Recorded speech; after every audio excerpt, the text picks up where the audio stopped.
Assalamualaikum warahmatullahi wabarakatuh.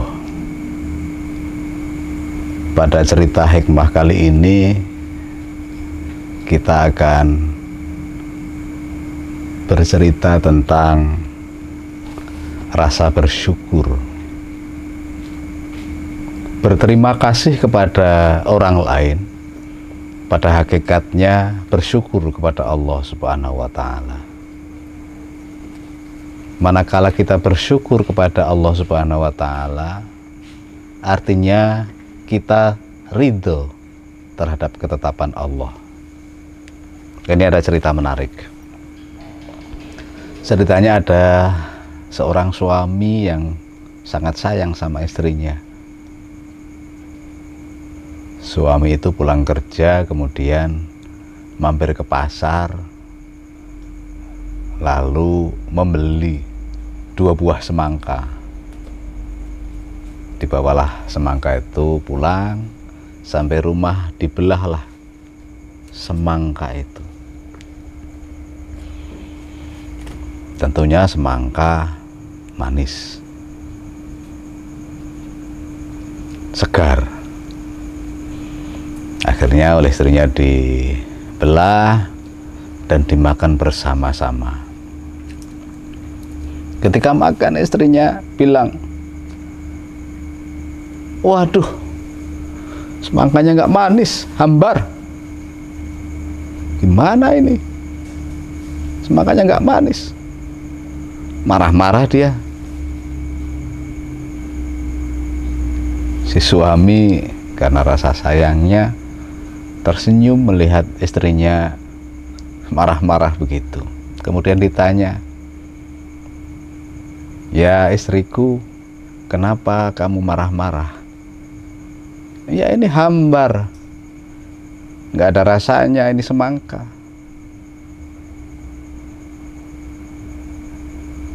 Terus siapa yang disalahkan?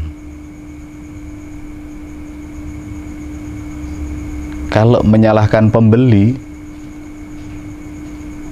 atau menyalahkan penjual atau menyalahkan petaninya, pembelinya pasti mencari sesuatu yang paling baik. Apalagi pembelinya saya dan untuk istri tercinta. Penjualnya pasti akan menjual barang yang paling bagus untuk dijual kepada para pembeli. Demikian pula petani semangkanya pasti akan menanam semangka itu dengan bibit unggul dan merawatnya dengan keras supaya semangkanya berbuah manis. Tinggal satu yang disalahkan, yang menciptakan semangka. Apakah kamu menyalahkan yang menciptakan semangka? Ya istriku. Ketika ditanya itu, istrinya terhenyak, sadar dan menangis. "Iya, maafin suamiku, maafin. Berarti saya tidak mensyukuri ketetapan Allah. Berarti saya tidak mensyukuri apa yang telah diciptakan oleh Allah untuk kita." Para pemirsa, setiap keluhan yang terucap adalah tanda tidak ridho terhadap ketetapan Allah. Akhirnya menjauhkan dari berkah. Maka syukur, rasa syukur pasti akan mendatangkan berkah. Itu kuncinya. Berkah tidak harus yang bagus, rasanya tidak harus yang manis, akan tapi berkah itu bisa menimbulkan ketaatan kepada Allah Subhanahu wa Ta'ala. Makanan yang berkah tidak hanya lezat dan bergizi, akan tapi bisa membuat yang memakan ini meningkat ketaatannya kepada Allah. Hidup yang barokah tidak hanya sehat, sakit pun ketika kita bersabar itu akan meningkatkan ketaatan kita kepada Allah Subhanahu wa Ta'ala. Tanah yang berkah bukan hanya tanah yang subur, akan tapi tanah yang tandus seperti Mekah itu, yang mempunyai keutamaan di hadapan Allah tak ada tandingnya, tanah Mekah. Ilmu yang barokah bukan hanya yang membuat riwayat dan catatan hidupnya istimewa, yang membuat karirnya cemerlang, tapi ilmu yang barokah adalah yang bisa berjuang dan beramal soleh di jalan Allah. Penghasilan yang barokah bukan hanya gaji yang besar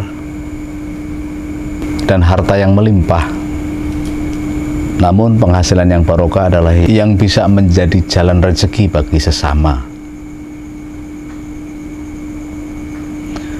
dan tentunya menjadi semakin banyak yang terbantu.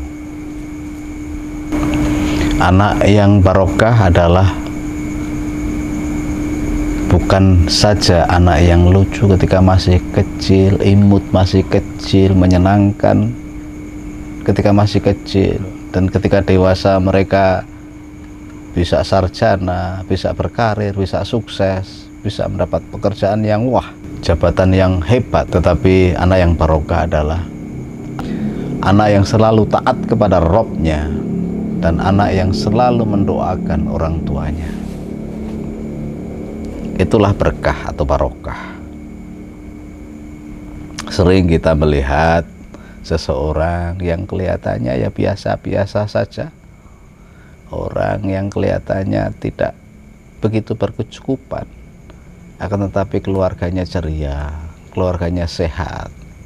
Ketika mendapatkan masalah, mendapatkan cobaan, ujian, selalu ada solusinya, selalu memperoleh solusinya, selalu diberi solusi oleh Allah Subhanahu wa Ta'ala. Itulah berkah. Maka keberkahan ini yang kita cari hidup di dunia, tentunya sampai akhirat nanti.